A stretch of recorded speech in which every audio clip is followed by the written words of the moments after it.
ప్రియుడు,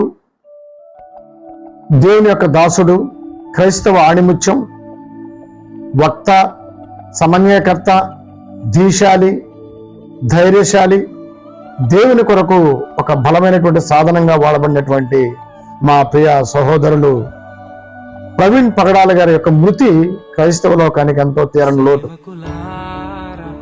చూడండి పిల్లరా, దేవుని యొక్క వాక్యం ఇలాగ సెలవిస్తా ఉంది.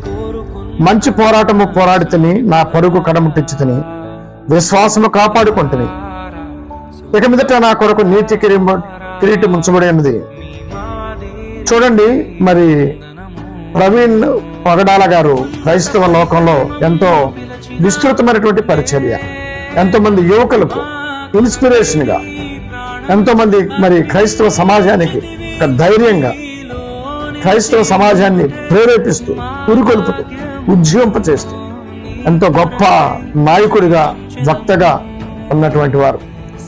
మరి వారు లేనటువంటి లోటును మనం తీర్చలేనిది. అయితే వారు ప్రభు యొద్దకు వెళ్ళారు. అయితే నేను ప్రభు యొద్ద ఒక మనవి మాత్రం చేయగలుగుతున్నాను. ప్రభువా, మీరు ప్రవీణ్ పగడాల లాంటి మా ప్రియులు, వారిని మాకు లేని లోటును ప్రభు మీరు తీర్చండి అని ప్రభు దగ్గర వేడుకుంటా ఉన్నాం.